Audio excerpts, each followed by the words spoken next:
Today is the State of the City address. So we have invited Wadsworth Mayor Robin Laubaugh to share and also to award the key to the city. So Mayor Laubaugh, we'll turn it over to you.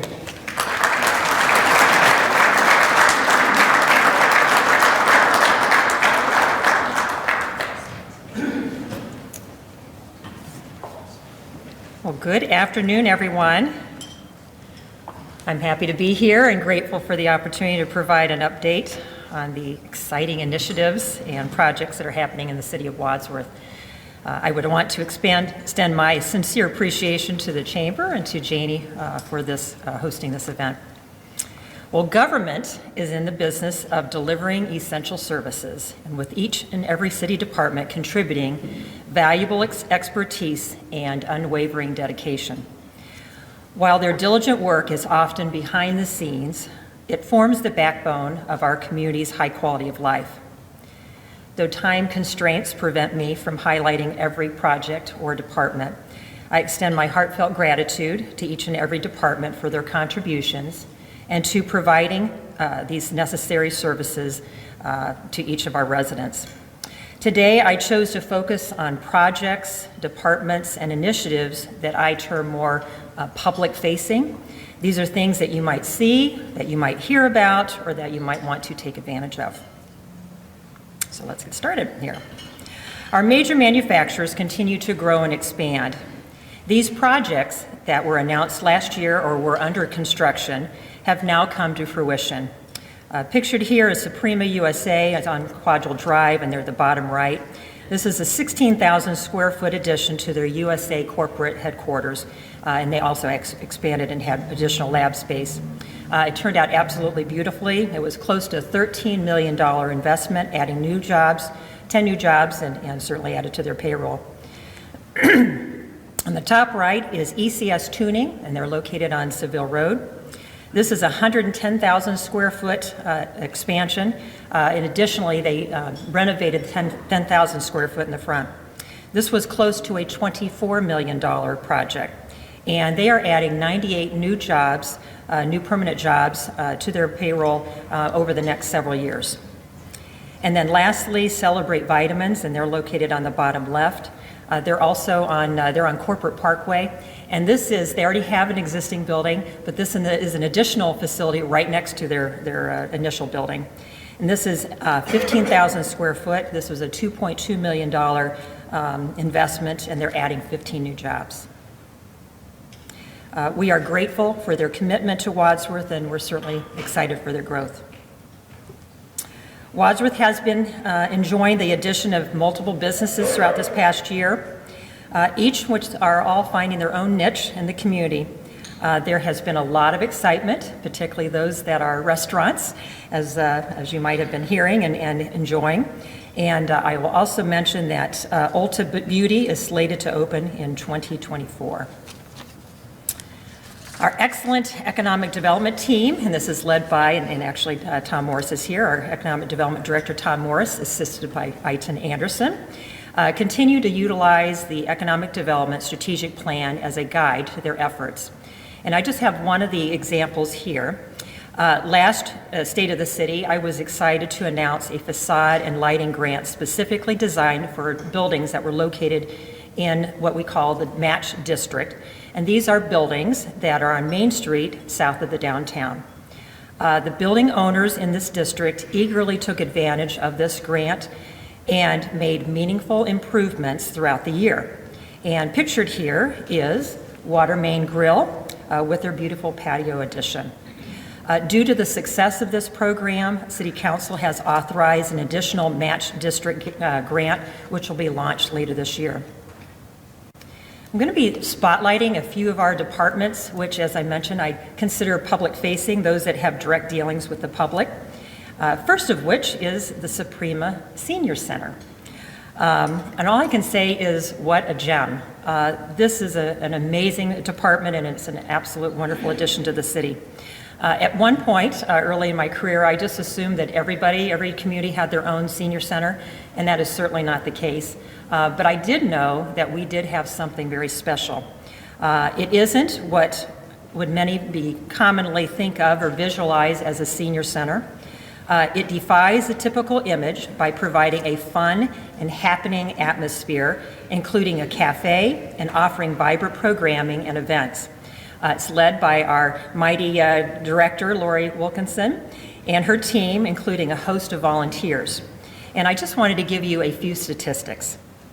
Attendance at the Suprema Senior Center in 2023 grew by 46% compared to 2022. The center recorded more than 27,000 check-ins in 2023, excuse me. Nearly 2,000 members regularly attend events and programs each month. 2,000. I mean, that's just amazing to me. They have over 5,000 members. Actually, the Suprema Senior Center celebrated their 10th anniversary in the facility that they're located. This is, if anybody doesn't know, they're located in the community center's campus right next to the high school.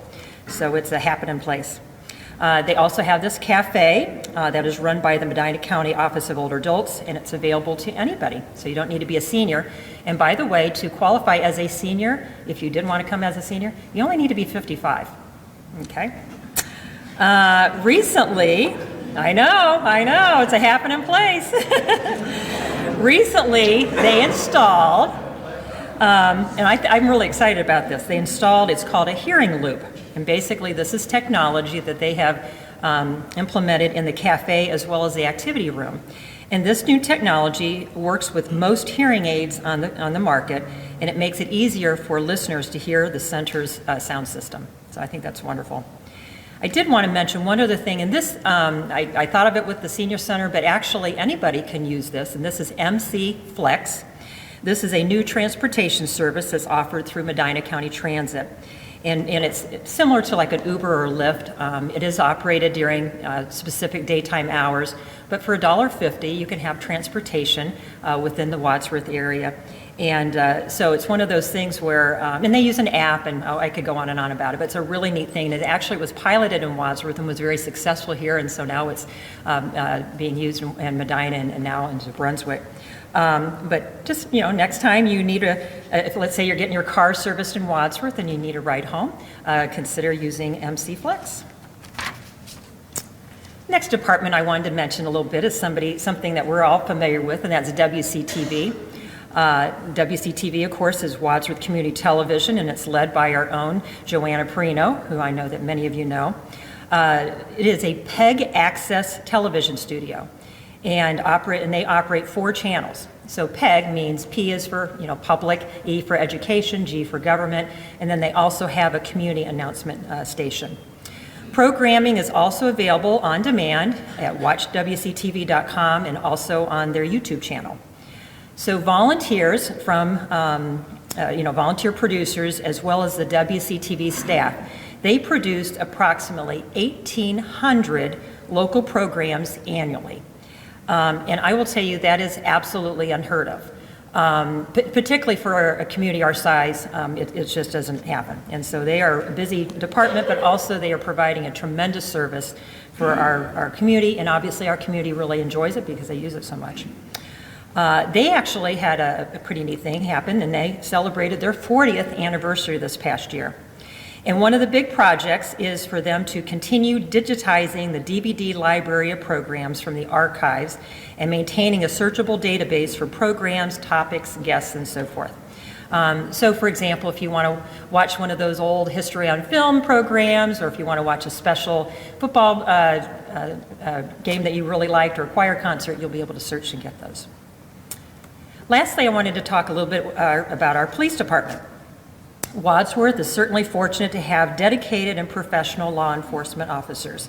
They protect our community and provide assistance to those in need.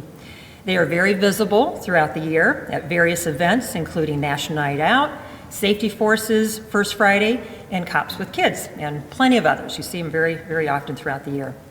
Most would have a hard time believing this, though, that there are close to 20,000 calls for service entered by dispatch each year.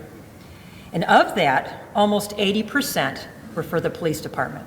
So they are obviously a very busy department. Last year, they performed 3,600 traffic stops, issued close to 1,000 citations, and completed 1,300 investigative reports. A lot to be proud of. Grant funding was used to acquire, install, and implement, they're called flock cameras, and there's 12 of them. And these are public safety cameras that are throughout the city, and these are used for generating alerts for active warrants, finding missing individuals, stolen vehicles, and a myriad of other investigative assistance. So it's a neat addition for our safety forces. Pictured here in the top center is Officer Shank, and he was named School Resource Officer of the Year. And this was by the Ohio Association of School Resource Officers. And he was also named Medina County Job and Family Services Officer of the Year. And then on the right is Patrolman Cody Lemieux, and he was named Wadsworth Police Department Officer of the Year. And part of that was due to him having the most felony and total arrests and the most investigatory cases. He's now working with the Detective Bureau. So I wanted to speak a little bit about projects. I've been telling people that this is the year of the projects. This is an exciting time for our community. As a city, we have been preparing for, we have been anticipating these improvements for many years. I would certainly like to add my thanks today to City Council for their support to bring these projects to fruition. And we actually have several City Council members here today. Additionally, I'd like to thank Safety Director Matt Hiscock, who is wearing two hats, working double time, and I will tell you, he is literally working double time. Like, won't go into it, but a lot of hours, because he's also serving as Interim Director of Public Service. He has taken the lead and is working with Assistant Director of Public Service Mike Testa and John Bellick, and they're all here, by the way. As well as they all are working with our departments and our supervisors and consultants to manage these projects and to make them possible. Additionally, I just wanted to mention a little bit about our financial health. As I've reported before, that Wadsworth is in very, very good and excellent financial shape. And we have been preparing for these meaningful projects. Community projects are often very costly, and they are funded in a variety of ways. We are fortunate to benefit from a variety of funding sources to help to make these projects achievable. These sources include levy funds, city funds that have been saved and set aside for various purposes, donations, and others. We have also benefited from grants, including state capital fund grants. And actually, I saw her here. Thank you, Sharon Ray, Representative Sharon Ray, who happens to be here, as well as her predecessor, Steve Hambley, as well as Senator Romanchek and his predecessor, Senator Ophoff. We also have benefited from brownfield grants and ARPA funds and other types of grants and so on. And I just want to mention that some of these projects are multi-year, and so we will continue to seek after grants for future phases to these projects. So here we go. The fire station. Well, many have watched the progress over the months of the construction of the new 22,000 square foot state-of-the-art fire station on College Street, which was dedicated in November. This beautiful new facility includes increased apparatus bay capacity and a design focused upon safer work-living accommodations for the staff. It has additional overnight dormitories, training spaces, and built-in props. It includes a large technology-enriched meeting room, a workout facility, and a community paramedic examination room. The building was finished on time and within budget, and I will say that an open house has recently been scheduled for May 11th. More information on that to come, but we're excited to share this with the community. Pictured also is the department took delivery of a new Ladder 1, which replaces a 30-year-old ladder truck that has served our community well. Additionally, EMS took delivery of a new advanced life-saving ambulance, and it's called Medic 1, and both of them are housed at our new station. I did also want to mention a little bit about dispatch. Also included in the new fire station is a state-of-the-art emergency communications dispatch center. This was moved from a small basement location in City Hall. With the help of our incredibly talented IT department, the move to achieve with no 911 outages impacting citizens and operations was wonderful. Over the years, demand for emergency services has increased, and our dispatch unit is the heart of those services. This past year, 2 new dispatch positions were created in an effort to have 2 dispatchers on duty at all times. Additionally, a new dispatch supervisor role was created. Okay, well, tucked immediately behind the new fire station is a new permanent Safety Town Village and 9/11 Memorial.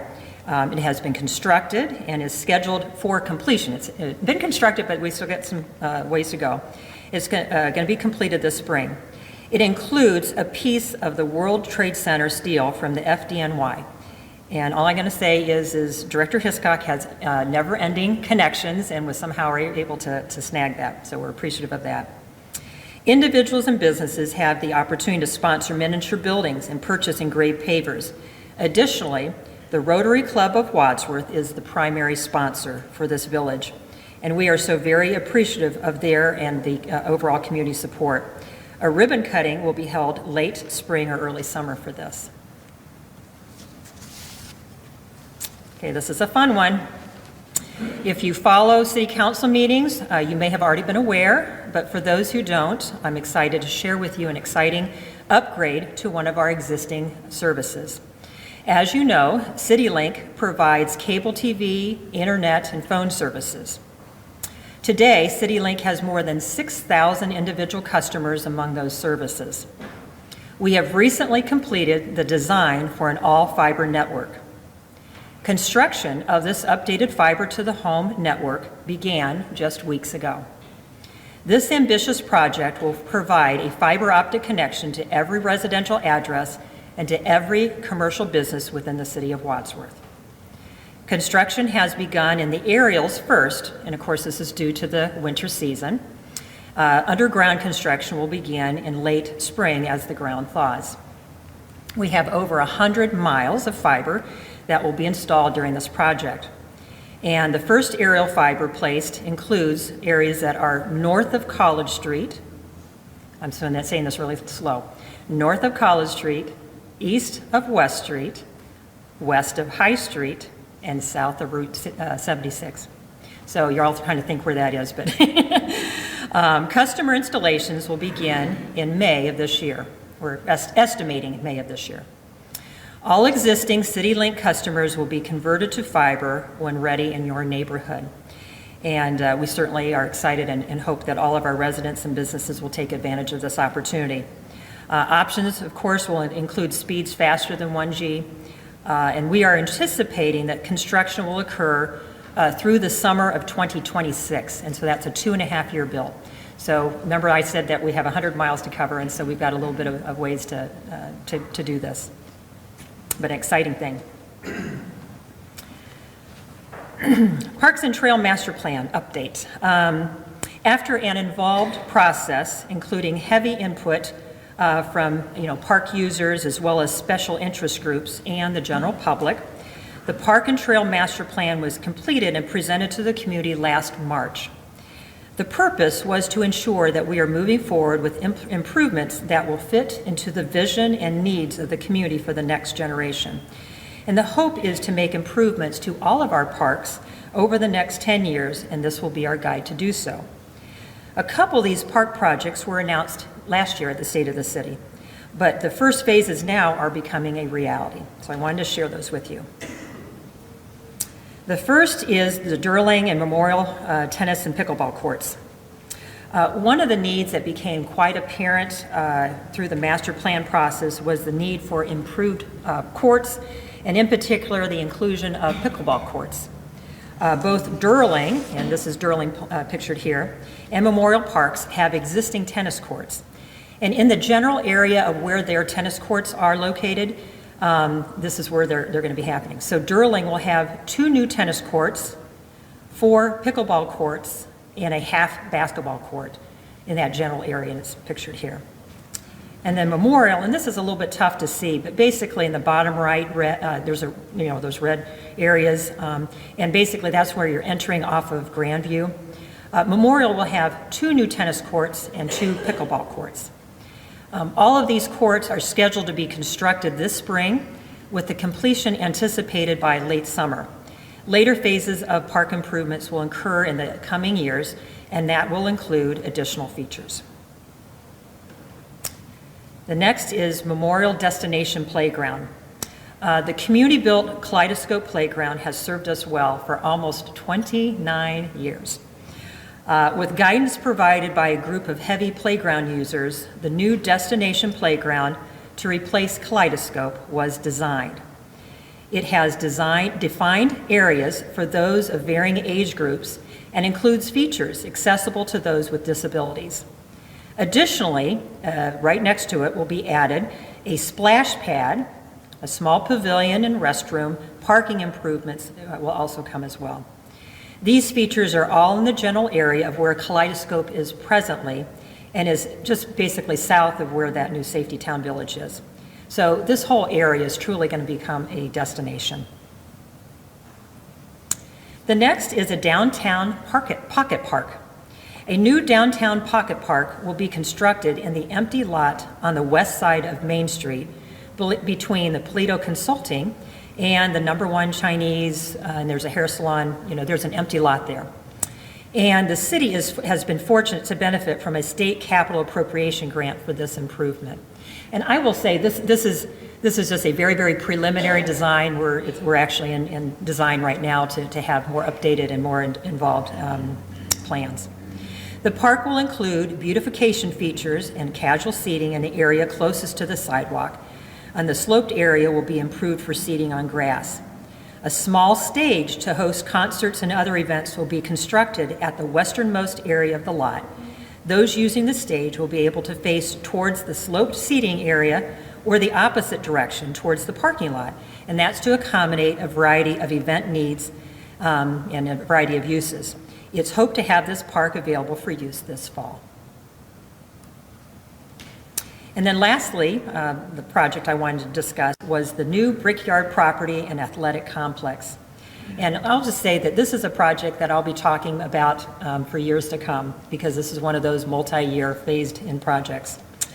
As anticipated, the park master plan showed something that had been discussed for many years, and that was the need for an athletic complex somewhere in the city. Recognizing that need, the city was on the lookout for a potential location. Last spring, the city purchased the 204-acre parcel known as the Brickyard. It's an interior property located on, and I'll say this slowly, it's on the west side of 94, and it's between Seville Road and Wall Road. If you think of where St. Edward's is, it would be behind their property. The property was a previous site for a brick manufacturing business and has been vacant since the 1980s. The city received grant funding to conduct initial environmentals, which came back surprisingly positive. Actually, if we were to develop that property for commercial purposes, there would no mitigation that would be needed. But park purposes, as you might guess, has a higher standard, and so because of that, we will need to do some mitigation. The city purchased the acreage and has continued with more detailed environmentals, also without expense to the city, which should be completed this spring. After that, we can then start to work on design that will be done to determine the best layout based upon the most cost-effective approach to mitigating the areas that are needed. The intention is to develop the northern area as an athletic complex, with the southern portion remaining more natural. And let me have another slide here. So this is just an initial conceptual design that was produced basically so that when we were purchasing this property, do we have, what could we put on this? So this is just a potential layout. We do know that we have the large need for ball fields. We don't have enough, and those that we do have, many of them do not have or are not able to accommodate the needs that we have today. Basically, inadequate fields that are in some of our old neighborhood parks could now be accommodated in this new complex with the old fields being used and utilized for other recreation needs. On this concept plan, in addition, is pictured pickleball and tennis courts, green space for multi-purpose needs, and a 3.1-mile multi-use path. Other uses may be accommodated as well as we work to gather feedback to determine needs. The southern portion has, I would say, terrain challenges, changes in elevation, and it's better suited for more passive uses. It's anticipated that the property will include multiple types of trails, such as hiking and mountain biking, throughout open areas and woods. And the property also has ponds that could be used for fishing. And I just want to stress this, is that any improvements would be made over, it's going to take some time to get this accomplished, and it will all be based upon funding. The hope is to gather more feedback from potential users and then work on design later this year with construction of initial phase potentially as early as next year. And of course, that's going to be depending upon funding. In closing, I just wanted to mention that certainly these are exciting times for the community. It's wonderful to see these projects that have been needed and have been anticipated and planned for actually become a reality. It is a collaborative effort between departments, administration, and council, and I really couldn't be more excited for the community to enjoy these much-needed improvements. I actually have one more item, and as mentioned, it is tradition at this time to present the key to the city. And it is a symbol of civic recognition and gratitude reserved for individuals whose services to the public and common good rises to the highest level of achievement. Economic Development Director Tom Morris enlightened me that it dates back to medieval times where the walls around the city were locked at night, but a select few worthy individuals were invited to come back anytime by giving them a key to the locks at the gate. The city wanted to entice those special individuals to come back home. Now, I've been doing this for 16, 17 years. I never knew that. Well, the recipient of this year's key is one of those special individuals. He grew up in the south side of Wadsworth, and at the age of 14 began working in a local restaurant and never left the industry, working his way up from busboy to fry cook to head cook. He graduated from Wadsworth High School in '94 and then went off to college at Ashland University, but still came home every weekend to master his craft and help pay for his education. His journey led him to partnering with a restaurant in Medina, where he learned that there was more to running a restaurant than cooking food. He learned how to be a CEO, a CFO, human resources director, and a bookkeeper of a small business while he was still manning the grill 6 days a week. In 2019, against the advice of anyone, he purchased the only restaurant remaining in the south side of Wadsworth, Christ, the home of the 35-cent cup of coffee, which I'm told, if you had ever been there, you know why it was so cheap. He could have opened his restaurant anywhere, but he chose to come to the south side of Wadsworth despite the challenges. He bet on not only himself, but on his vision of revitalizing the south side, taking it back to its prior glory by creating the Match District. He transformed the former Cripes to a beautiful, thriving space that is known as the place to go for breakfast and lunch. This wonderful story gives a little context to this individual's accomplishments.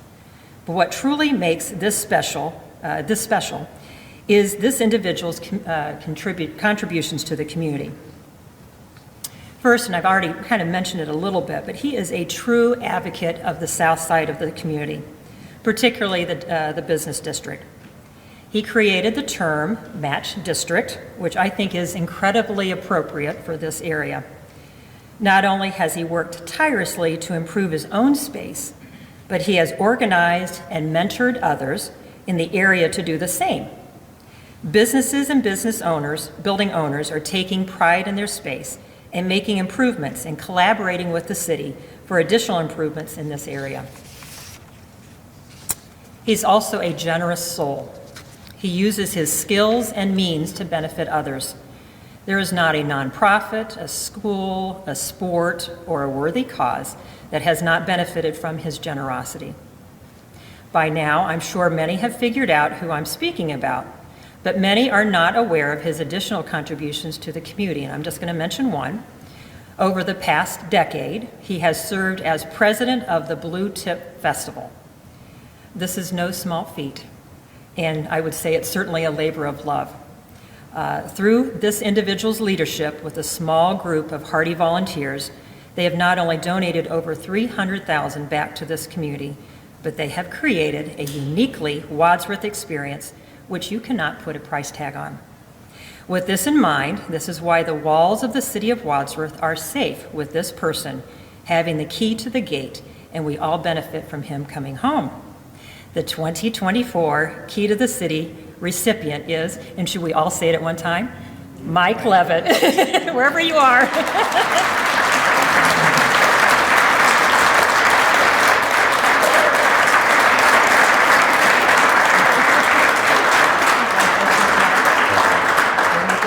And you get to say a few things if you'd like. Well, I was kind of privy a little bit that this might have happened, so we had to close today. So if you're hungry, you might have to go somewhere else. I want to thank everybody for this opportunity to receive this. Being able to work with the city and just kind of having a vision when we started. We had a vision with some of the business owners down there, and it was to create a new image and a new identity of that area, while maintaining and preserving the historical feel in that area.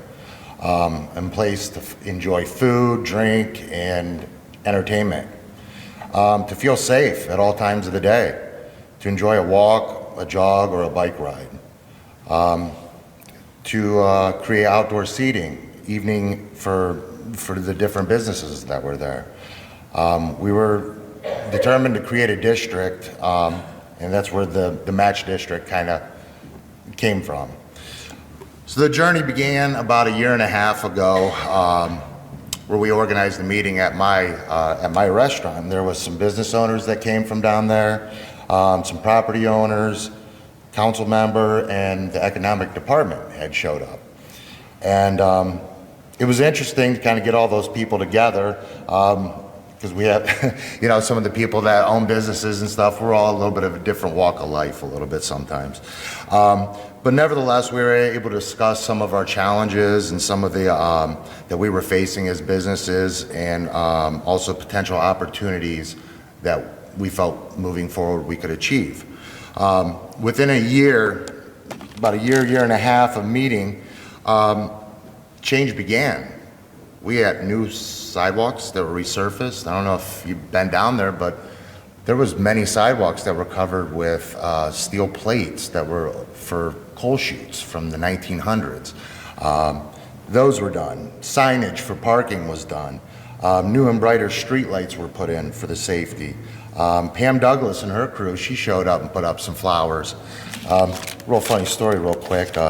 When they brought them down there, she asked me if she thought she should chain them up to make sure that nobody had taken them. And I said, if anybody takes them, we'll pay for them. I said, but we wanted to create a different feel, a different image. When you kind of have that, you're sticking to the old way. So we're moving forward. Also, you've seen patios. Water Main, we were able to put up a patio.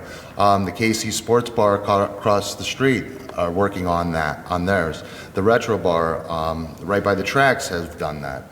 There was some facade improvements from the barbershop to the Deepwater Church, the South Beach Salon Plaza.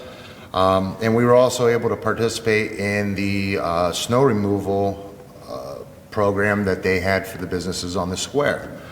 All those things aren't completely finished yet, but I assume by the spring, summertime, you'll see more activity. Sometimes, when we started this whole thing, you look at things and you take them for what they are. It's all perspective. If you change your perspective sometimes, you can find out what things are able to become. And I would like to thank the city, the council members, everybody that kind of believed in our vision, have helped us along the way. And just remember, where there's uncertainty, there lies opportunity. So with some of the big sports complexes coming, someone's going to get on their phone and say, where's the closest place to eat breakfast? Waterman Grill. So thank you, everybody.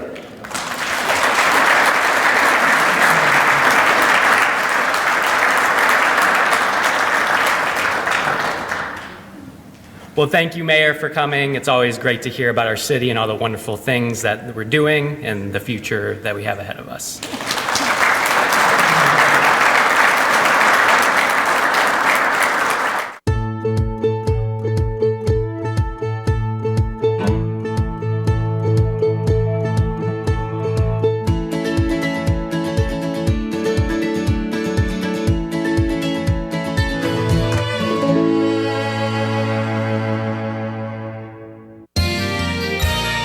You are watching WCTV, Wadsworth Community Television.